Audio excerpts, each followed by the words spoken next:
أعوذ بالله من الشيطان الرجيم بسم الله الرحمن الرحيم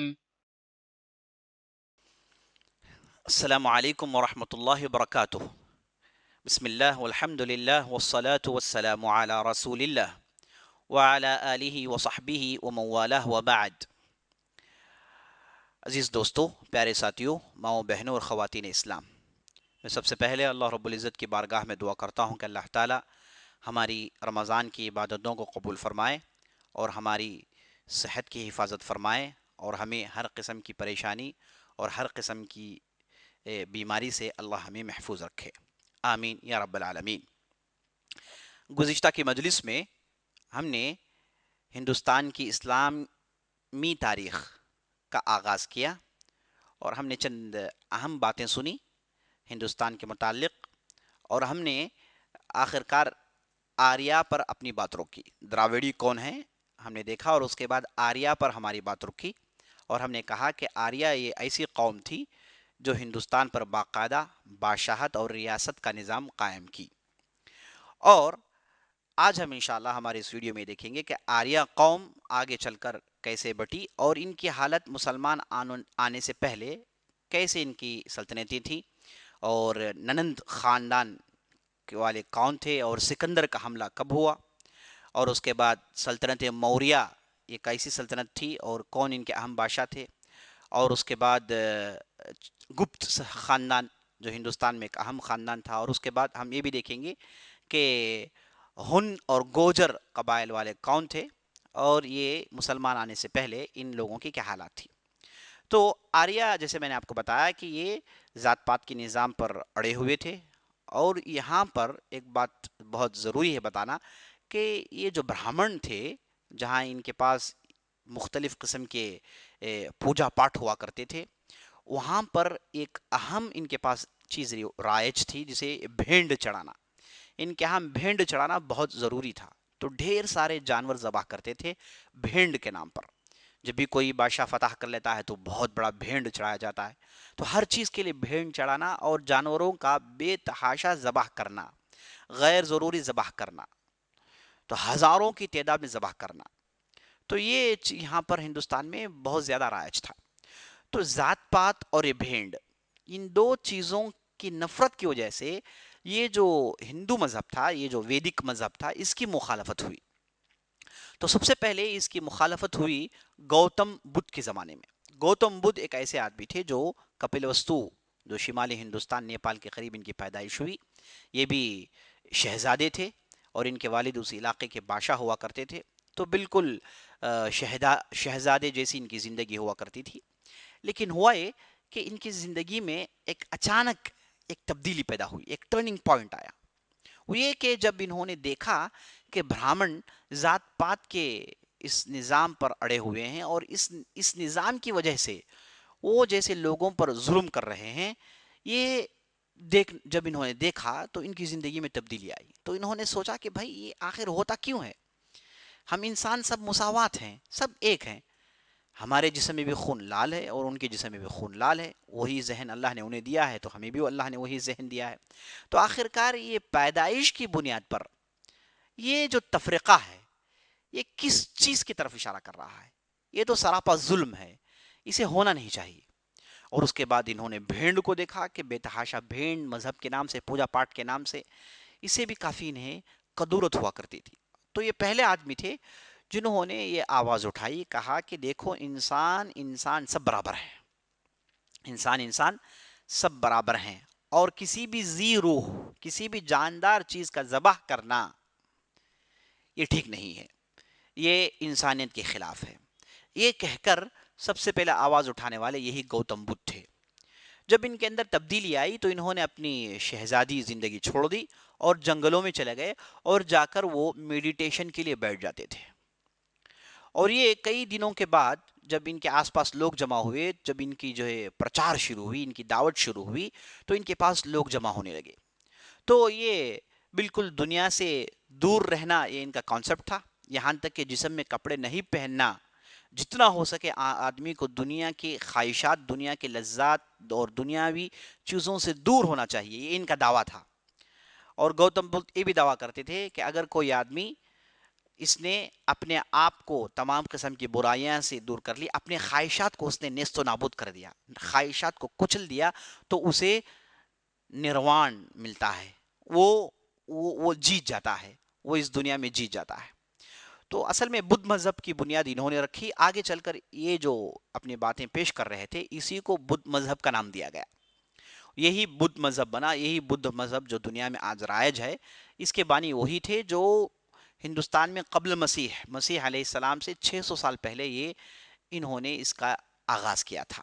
تو یہی تھے گوتم بدھ، اور ان کا مذہب جیسے میں نے آپ کو بتایا کہ دنیاوی خواہشات کو ختم کرنا، اس لیے اے لوگ جنگلات میں چلے جاتے تھے اور اس کے بعد مختلف قسم کے ریاضات کرتے تھے، جس کے ذریعے سے یہ ثابت کرنا چاہتے تھے کہ ہمیں نروان مل گیا، ہم دنیا سے جیت گئے، نجات ہمیں مل گئی۔ تو یہ جو نظام تھا، یہ جو باتیں کہہ رہے تھے، یہ بالکل ہندو مذہب کے بالکل خلاف تھا۔ یہ جو ویدک مذہب ہوا کرتا تھا اس کے بالکل خلاف تھا۔ وہاں پر جنت دوزخ کی بات تھی، وہاں پر اونچ نیچ کی بات تھی، وہاں پر بھیڑ چرانے کی بات تھی، وہاں پر پوجا کی بات تھی۔ یہ تمام چیزوں سے انہوں نے اپنے آپ کو دور کیا، اپنے لوگوں کو دور کیا، انہوں نے اپنی نئی بات سنائی۔ یہاں پر ان دونوں کے درمیان چھیڑخانی ہوئی۔ تو اسی زمانے میں بدھی کے زمانے میں ایک دوسرے صاحب اٹھے جنہیں مہاویر جین کہا جاتا ہے، یہ لگ بھگ اسی زمانے کے تھے، لگ بھگ وہ بھی اسی علاقے کے، یو پی وغیرہ کے علاقے کے تھے۔ تو یہ شروع جب ان کا ہوا تو یہ ان کے ایک استاد کو مانتے تھے جن کا ذکر بہت کم آتا ہے، وہ اس کے بعد آگے چل کر انہوں نے اپنے لیے ایک نیا مذہب ایجاد کیا۔ تو جین مذہب میں اتنی شدت تھی کہ وہ کسی بھی ذی روح، کسی بھی جاندار کو اپنے طور سے نقصان نہیں پہنچانا ہے، یہ ان کی بنیاد ہے۔ اسی لیے یہ اپنے ناک منہ میں ہمیشہ ماسک ڈالتے ہیں تاکہ کوئی بھی جراثیم، کوئی بھی جرم بھی نہ مرے ان کی وجہ سے۔ اور یہ اتنا شدید مذہب تھا کہ یہ ان کی عبادتیں تقریباً جو ہے ریاضیات تھی، جسم کو تکلیف دینا تھا، کئی کوسوں میل دور چلنا تھا، بغیر چپلوں کے چلنا تھا، پہاڑوں میں رہنا تھا، یعنی ایسی کٹھن ان کے اندر چیزیں تھیں جسے دیکھ کر لوگ انہیں اتنا زیادہ قبول نہیں کیے۔ اسی لیے ہم دیکھتے ہیں بدھ اور جین مذہب کے مقابلے میں بدھ مذہب کافی تیزی سے پھیلا۔ بدھ مذہب ہندوستان سے شروع ہوا، لیکن آج ہم دیکھتے ہیں کہ یہ چائنا کے اندر ہے، جاپان کے اندر ہے، تھائی لینڈ کے اندر ہے، لگ بھگ آپ یہ جو جسے جو ہے آپ ایسٹ ایشیا کہتے ہیں، یہاں پر یہ تقریباً ہر ملک میں پھیلا ہوا ہے۔ حالانکہ ہندوستان سے شروع ہوا اور ہندوستان میں کئی سال تک رہا، آج بھی سری لنکا کے اندر بدھ مذہب ہے۔ تو یہ بدھ مذہب بڑی تیزی سے پھیلا، لیکن جین مذہب نہیں پھیلا۔ جین مذہب کے بعض پیروکار ہیں جو ہندوستان میں رہتے ہیں۔ یہ بدھ مذہب اور اس سے زیادہ ان کے اندر پابندیاں اور شدت موجود ہے۔ تو یہ یاد رکھ لیجیے، بدھ ہو کے جین ہو، ان کے یہاں خدا کا تصور نہیں ہے۔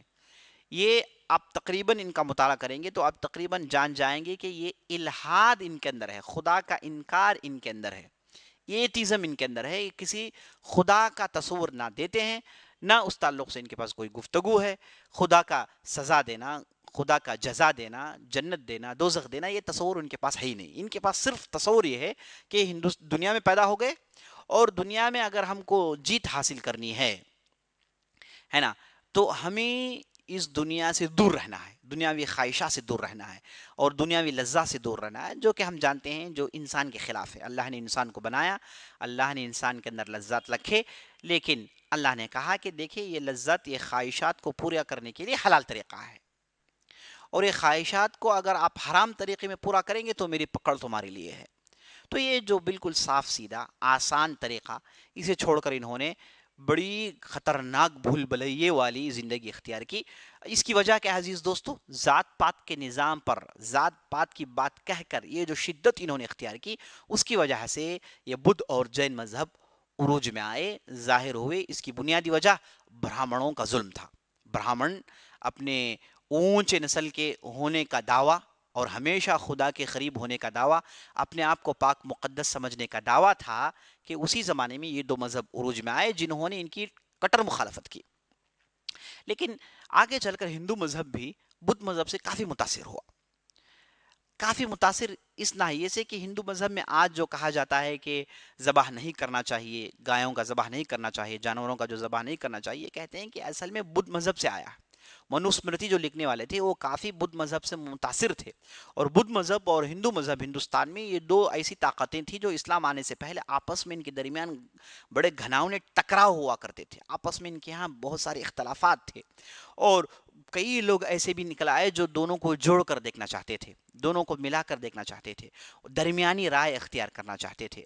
تو یہ جو لوگ درمیانی لوگ آئے، انہوں نے اس مذہب سے چند باتیں لی، اس مذہب سے چند باتیں لی، اور جوڑ کر پیش کیا۔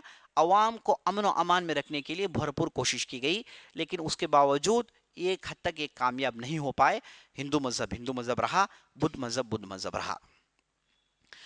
اب ہم جب آگے بڑھ کر دیکھتے ہیں تو یہ ہندوستان میں اب ایک طرف ہندو مذہب ہے اور ایک طرف بدھ مذہب ہے اور جین مذہب ہے۔ جین مذہب جیسے میں نے آپ کو بتایا اسے کافی رواج نہیں ملا، تو ہندو مذہب اور بدھ مذہب۔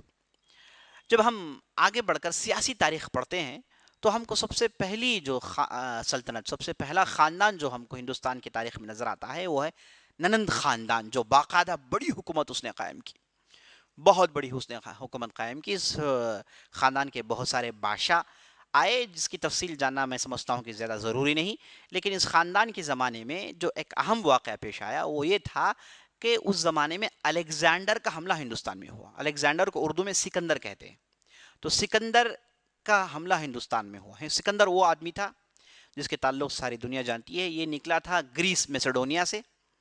وہاں سے اس کے اندر یہ جوش تھا کہ تمام دنیا کو یہ اپنے زیر سائے کرے، تمام دنیا کو اپنے انڈر کرے، اس کی یہ سمجھے کہ جنون کی حد تک اس کی خواہش تھی۔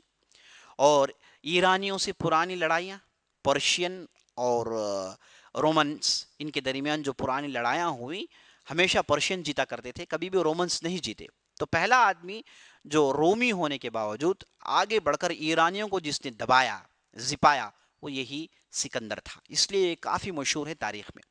بعض لوگوں نے سکندر کے تعلق سے کہا کہ یہ ذوالقرنین ہیں، اسی کو تاریخ میں سکندر کہا گیا، لیکن غلط بات ہے۔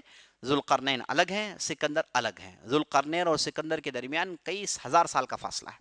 ذوالقرنین جو اللہ کے قریب بندے، نیک صالح بندے تھے، جن کا ذکر سورہ کہف میں آتا ہے، وہ الگ ہیں، اور یہ سکندر جو بعد میں آئے، جن کی جو حکومتیں قائم کرنے کی خواہش تھی، یہ الگ ہیں، دونوں الگ ہیں، ان دونوں کو جوڑنا نہیں چاہیے۔ تو سکندر کا حملہ ہوا یہ ننند خاندان کے زمانے میں۔ یہ کب ہوا؟ قبل مسیح عیسیٰ علیہ السلام سے پہلے، لگ بھگ 300 سال پہلے سکندر کا حملہ ہوا۔ وہ ہندوستان میں آیا، باقاعدہ ہندوستان کو اس نے لوٹا، یہاں کی بہت ساری ریاستوں کو اس نے نیست و نابود کیا، اور آگے بڑھنا چاہتا تھا، لیکن اس کے ساتھ جو لشکر تھا وہ ساتھ نہیں دیتا، کمزور پڑ گئے تھے، آگے بڑھنے کی ان کے اندر طاقت نہیں تھی، تو لشکر تتر بتر ہو گئی، اور وہ مجبور ہو کر واپس جانے لگا، اور واپس اپنے بستی، اپنے علاقے بابل میں پہنچا، اور وہاں پر وفات پا گیا۔ جب وفات پایا اس کی عمر 35 سے زیادہ نہیں تھی، واللہ اعلم۔ تو یہ سکندر کا واقعہ پیش آیا جو ننند خاندان کے زمانے میں۔ یہ اس لیے میں بتا رہا ہوں کہ یہ جاننے کے لیے کہ ہندوستان میں بیرون ملک سے لوگوں کا آنا یہ اسلام سے پہلے سے موجود ہے۔ اس میں اسلام کو دوشی ٹھہرانا ہرگز غلط بات ہے۔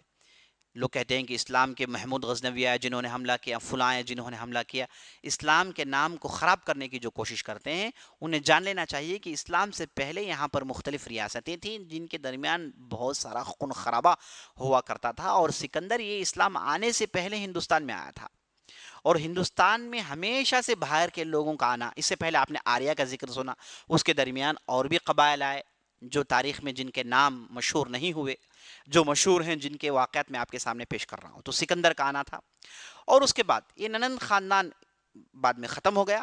اس کے بعد جو مشہور خاندان آیا جس کا میں ذکر آپ کے سامنے کرنا چاہتا ہوں وہ ہے سلطنت موریہ۔ سلطنت موریہ ایک اہم خاندان تھا ہندوستان میں، جس نے سارے ہندوستان کو جوڑ کر حکومت کرنے کی کوشش کی۔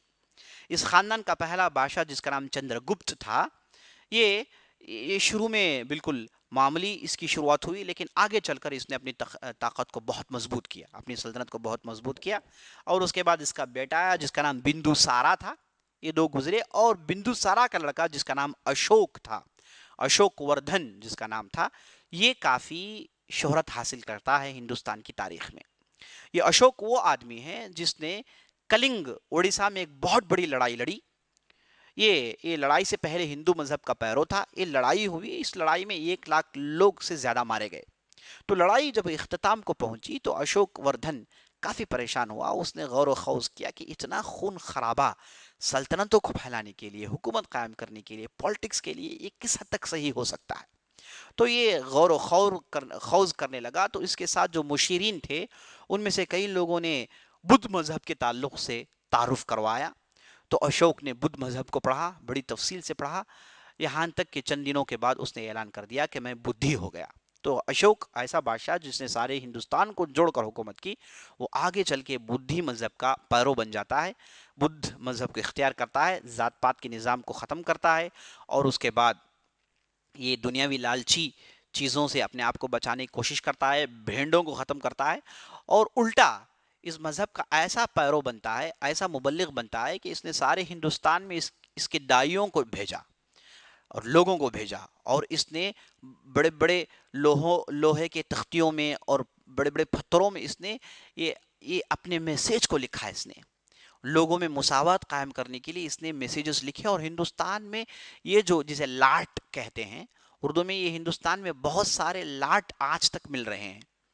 تو اسے معلوم ہوا کہ یہ قدیم زمانے میں اس نے یہ لاٹوں کو لکھ کر لوگوں میں بات مشہور کرائی کہ دیکھو بدھ مذہب میں جو نظام ہے یہ ہندو مذہب کے نظام سے بہتر ہے. کہا جاتا ہے کہ اس نے اپنے مبلغین کو مصر تک بھیجا, مصر تک, عرب تک اس نے بھیجا, تاکہ وہاں پر پہنچ کر یہ بدھ مذہب کی ترویج ہو. اور اشوک ایک ایسا آدمی ہے جس نے انصاف قائم کیا اور بہت بہترین انداز سے حکومت کی. اس کے دور میں ہندوستان کافی ترقی کرتا ہے. اور تعجب کی بات یہ ہے کہ یہ جو اشوک کے جو بھی لاٹ لکھے گئے, یہ لاٹ جس فونٹ میں لکھے گئے, یہ فونٹ اصل میں عرب دنیا سے آئے تھے. جو خط تھا, یہ خط سیدھے دائیں سے شروع ہو کر بائیں ختم ہوتا تھا, جو یہاں کے جو لیپی تھے اس کے برخلاف تھا, چونکہ وہ بائیں سے شروع ہو کے دائیں میں ختم ہوتے تھے. تو اسے معلوم ہوا کہ وہ زمانے میں عربوں کے یہاں پر تعلقات ہوا کرتے تھے. یہ جو خط, کتابت کے لیے جو خط تھا, یہ اصل میں اشوک کے زمانے میں یا پھر اس سے پہلے عربوں سے لوگوں نے سیکھا. اسی لیے اسے حروف عربیہ کے نام سے کتابوں میں لکھا جاتا ہے. تو وہاں سے انہوں نے ان فونٹس کو سیکھا اور انہوں نے اسے لکھا. اور یہ جو فونٹ تھے جو آگے چل کر اس کی ترقی ہوئی تو عربی فونٹس میں یہ تبدیل ہوئے. تو یہ اشوک کا بہت اہم کام تھا اور ہندوستان میں اس نے کافی نام کمایا. اور اس کے بعد یہ جب وفات پایا تو اس کے پوتوں میں اس کی سلطنت بٹی, پھر آپس میں اختلافات ہوئے اور یہ موریہ خاندان ختم ہو گیا. اب اس کے بعد ہم جب تاریخ پڑھتے ہیں تو ہمارے نظر میں جو اہم خاندان جو نظر آتا ہے وہ ہے خاندان گپت. خاندان گپت ایک اہم خاندان ہے. اس کا پہلا بادشاہ جس کا نام بھی چندر گپت تھا, لیکن اس کا تعلق گپت خاندان سے تھا. وہ جو چندر گپت تھا اس کا تعلق موریہ سے تھا. یہ جو چندر گپت تھا یہ ہندو مذہب کا پیرو تھا اور وہ بڑی شدت سے پیروی کرتا تھا. اور اس کے بعد یہ اس کا جو لڑکا آیا جس کا نام تھا سمدر گپت, اس نے کافی حد تک اپنی وسعت کو پھیلائی. وہ بھی ہندو مذہب کا پیرو تھا, لیکن ان کے یہاں شدت نہیں تھی. سمجھیے کہ بدھی مذہب اور ہندو مذہب یہ دونوں کو انہوں نے جوڑ کر دیکھا اور دونوں کی تعلیمات کو لیا اور رعایا میں امن و امان سے حکومت کی. تو یہ جو سمدر گپت تھا اس نے بہت سارے کارنامے انجام دیے, کافی ترقی ہوئی اس کے زمانے میں. اور خاص طور پر اس کے پاس ایک رسم تھا جسے اشومیدہ کہتے ہیں. یہ رسم کے تحت ہوتا یہ تھا کہ ایک گھوڑے کو دوڑایا جاتا. ایک گھوڑا چل کر جاتا, اگر اس گھوڑے کو کسی بھی ریاست کا بادشاہ اگر پکڑ لے تو اس بادشاہ پر یہ حملہ کرتا اور اس کی حکومت کو چھین لیتا. تو اس طریقے سے گھوڑے دوڑائے جاتے. اگر کسی نے گھوڑے کو دوڑایا نہیں تو گھوڑا زمین میں گھومتا, آخرکار یہ پکڑ لاتے, اس گھوڑے کو ذبح کرتے اور اس کا گوشت کھاتے اور اس کے بعد اس کا پوجا پاٹ ہوتا تھا. یہ سمدر گپت کے زمانے میں کافی اہم چیز تھی جس کا میں ذکر آپ کے سامنے کرنا چاہتا تھا. سمدر گپت کی کافی لمبی عرصے تک حکومت رہی اور بہت دور تک یہ پہنچا. اس کے بعد اس کا لڑکا آیا جس کا نام بھی چندر گپت تھا, لیکن چندر گپت دوسرا اسے کہا جاتا ہے. اس نے اپنے نام کے لیے ایک نیا نام چنا جسے بکرامجیت کہا جاتا ہے. اس نے اپنے آپ کو بکرامجیت کہا اور یہ ہندو مذہب کا بڑا ہی کٹر پیرو تھا. اس نے اپنے زمانے میں بدھیوں کو کافی تکلیف دی اور اس نے بدھی مذہب کو تقریباً ختم کرنے کی کوشش کی. اہم چیزوں کو اس نے ختم کر دیا. اور بڑی شدت سے ہندو مذہب کا پیرو تھا اور برہمنوں کی بہت کافی عزت کرتا تھا. اور اسی زمانے میں وید کی اور ترقی ہوئی اور اسی زمانے میں کہا جاتا ہے کہ آریہ بٹ جو میتھمیٹکس کا بڑا تھا اسی کے زمانے میں تھا. اور اسی کے زمانے میں اور دوسرے اکتشافات ہوئے, اسی کے زمانے میں دوسرے ملکوں سے لٹریچر لایا گیا, اسی زمانے میں بہت سارے چیزیں اس کے زمانے میں ہوئی. یہ تھا چندر گپت جسے بکرا مجید کہا جاتا ہے, اس کی ایک مستقل تاریخ ہے, میں صرف آپ کے سامنے اشارے کر رہا ہوں. اب یہ اس کے بعد اس کی حکومت ختم ہوئی اور پھر یہ ان کے بچے آئے, ان کے اولاد آئی, آپس میں اختلافات ہوئے, ان کی بھی سلطنتیں ختم ہوئی. اس کے بعد جو اہم سلطنت جس کا میں آپ کے سامنے ذکر کرنا چاہتا ہوں وہ سلطنت ہے ہرش کی سلطنت. ہرش وردھنا ایک مشہور بادشاہ گزرا ہے. تو یہ جو ہرش کی, اس کے بھی والدین تھے, اس کی بھی آنے والی نسل تھی, لیکن ہرش کا میں ذکر اس لیے کرنا چاہتا ہوں کہ یہ بڑا انصاف پسند بادشاہ تھا. اسے خون خرابے سے نفرت تھی اور یہ بھی ہندو مذہب میں ہونے کے باوجود آگے چل کر اشوکا کے نقش قدم پر چلتے ہوئے اس نے بھی بودھی مذہب کو اختیار کر لیا تاکہ بستی میں امن ہو. اور یہ بڑا انصاف پسند بادشاہ تھا اور اسی کے زمانے میں اسلام کا ہندوستان میں داخل ہونے کا آغاز ہوا. اچھا, اور ایک قوم تھی جنہیں سفید ہن کہا جاتا ہے. سفید ہن یہ اصل میں ہندوستان سے باہر سے یہ لوگ آئے تھے, انہی کو بعض لوگ منگول بھی کہتے ہیں. بہرحال ایک قبیلے والے تھے, ہندوستان سے باہر آئے اور ہندوستان میں داخل ہوئے, یہاں کی ریاستوں کو برباد کیا, یہاں کی بستیوں کو لوٹا اور یہاں کے لوگوں پر زبردستی حکومت کی, برہمنوں پر ظلم کیا, یہاں کے مذہبوں کو ختم کیا. تو بہت خطرناک انہوں نے حکومت کی. آخرکار یہاں کے لوگوں نے مل کر ان کی سلطنت کو ختم کرنی چاہیے تو یہ کشمیر چلے گئے ہن, اور کشمیر میں ان کی مدت تک حکومت رہی اور اس کے بعد یہ ختم ہو گئے. ہن کے ساتھ ایک دوسرا قبیلہ داخل ہوا ہندوستان میں جنہیں گوجر کہا جاتا ہے. ابھی آپ کو معلوم ہو جائے گا کہ میں ان قبائل کے نام کیوں لے رہا ہوں. گوجر قبیلہ ایسا قبیلہ ہے جو آگے چل کر انہی کو راجپوت کہا گیا. یہ جو راجپوت آج یہ دعویٰ کرتے ہیں, مسلمانوں سے کہتے ہیں کہ مسلمان تم واپس چلے جاؤ, تم باہر نکل جاؤ, تمہارے ملک چلے جاؤ. اصل میں جان رکھیے کہ برہمن ہو یہ بھی باہر سے آئے اور یہ جو راجپوت ہیں یہ بھی باہر سے آئے. یہ اصل میں گوجر قبیلے سے ان کا تعلق تھا. گوجر اصل میں گجرستان ایک علاقہ ہے جو ہندوستان سے باہر بہت دور کا علاقہ ہے. یہ ہن, سفید ہن جب ہندوستان پر حملہ کیے ان کے ساتھ مل کر یہ ہندوستان میں آئے, ان کے سپاہی بن کر ہندوستان میں آئے. جب ہند قبیلہ کمزور ہو گیا تو گوجر قبیلہ نے اپنے ہاتھ میں طاقت لی اور یہ ہندوستان میں پھیل گئے. انہوں نے اپنی ریاستیں قائم کی, اپنی حکومتیں قائم کی, اپنی بستیاں بنائی, جو بھی ان سے بن پڑا انہوں نے کیا. اچھا, یہ جو گوجر تھے ان کے یہاں 4 مشہور قبائل جو آج بھی موجود ہیں. ایک قبیلہ ہے چوہان قبیلہ, ایک قبیلہ ہے پرمار قبیلہ, ایک قبیلہ ہے سولنکی قبیلہ, ایک قبیلہ ہے برہار قبیلہ. یہ ایسے قبائل ہیں جو ہندوستان میں آج بھی موجود ہیں. تو یہ اصل میں ہندوستان سے باہر سے آئے اور اس کے بعد یہ ہندوستان میں رہے, ہندوستان میں حکومت کی. اب یہاں پر ایک بہت ہی انٹرسٹنگ چیز جو ہوئی وہ یہ کہ یہاں کے جو برہمن تھے انہوں نے دیکھا کہ کوئی بادشاہ اگر بہت بڑی اس کی بادشاہت ہوتی ہے تو وہ بدھی بن جاتا ہے, ہندو مذہب کو چھوڑ دیتا ہے. اسے آپ کو یہ بھی بات معلوم ہونی چاہیے کہ لوگ ہندو مذہب کو چھوڑ رہے ہیں قدیم زمانے سے, اشوکا کے زمانے سے, اور ہرش کے تعلق سے آپ نے سنا, اور بھی بادشاہ ہیں جن کا میں نے ذکر نہیں کیا.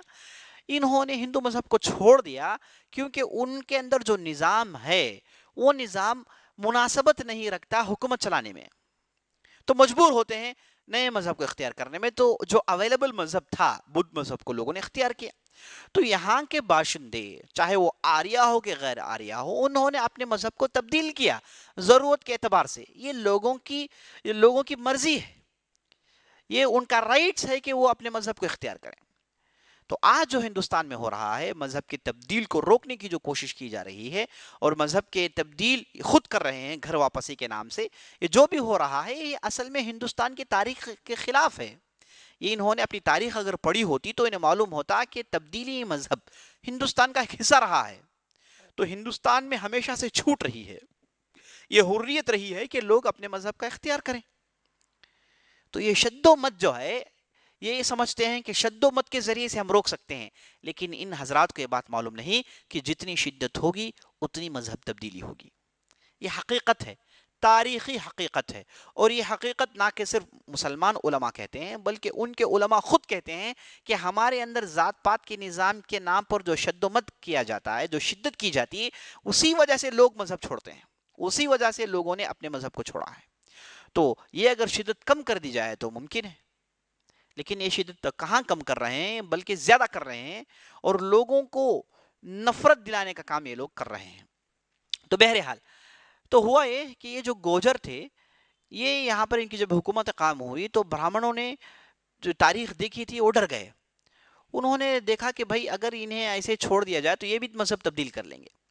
تو اس وجہ سے انہوں نے گوجر قبیلے کے بہت سارے لوگوں کو جمع کیا، اور اس کے بعد انہوں نے غسل دیا، ایک ایک اسنان کراتے ہیں، اسنان کرا کے ان تمام کو انہوں نے ہندو بنا لیا۔ سب کو کہا کہ تم ہمارے ویدک جو ہے مذہب کے پیرو ہو۔ سب کو برہمنوں نے بنایا اور ہندو بنایا، اور اس کے بعد انہیں لقب دیا راجپوت کے نام سے، کہا کہ تم لوگ راجپوت لوگ ہو۔ تو اس کے بعد سے لے کر آج تک یہ اپنے آپ کو راجپوت کہتے ہیں، یہ جو اصل گوجر قبیلے کے تھے۔ آگے چل کے راجپوت ایک ایسا نام ہے جس میں سمجھیے کہ ہر قبیلہ داخل ہو سکتا ہے، بعض مراٹھا بھی داخل ہو گئے اس میں۔ تو ہر قبیلہ جو اپنے آپ کے لیے طاقت کی تلاش کرتا ہے تو وہ راجپوت بن جاتا ہے۔ تو راجپوت کوئی ایک مستقل قبیلہ یا پھر کوئی مستقل ذات نہیں، یہ سب سمجھیے کہ ملاوٹ اور اس کے اندر اختلاط ہے۔ تو اس لیے میں نے گوجر کا ذکر کیا۔ تو بہرحال آخر گوجروں کی حکومت تھی۔ گوجر ہندوستان میں مختلف علاقے میں حکومت کرتے تھے۔ ان میں جو ہے آخر جس کا نام مجھے یاد ہے ویشوپال کچھ نام تھا اس کا، تو اس کی حکومتیں ہوا کرتی تھی۔ اور ویشوپال پر سب سے پہلے حملہ ہوا غزنوی حکومت کی طرف سے۔ غزنی محمود غزنی نے جو ہے ان کی حکومتوں ختم کیا، اور محمد غوری جو ہندوستان میں آئے تھے اپنے لشکر کو لے کر آیا تھا، اس نے گوجر سلطنتوں کو مکمل طور پر تہس نہس کر دیا۔ اس کے بعد مسلمانوں کی مستقل حکومت قائم ہو گئی۔ انشاءاللہ آئندہ آنے والے مجلس میں ہم مسلمانوں کی حکومت کا کیسا آغاز ہوا، اور پہلے کون افراد تھے جو آئے، اور اسلام باقاعدہ ہندوستان میں کیسے آیا، اس تعلق سے انشاءاللہ آنے والے مجلس میں ہم گفتگو کریں گے۔ تب تک کے لیے اجازت دیجیے، اور ہم اللہ سے دعا کرتے ہیں کہ اللہ رب العزت ہماری تمام لوگوں کی حفاظت کریں اور ہمارے حاجات پوری کریں۔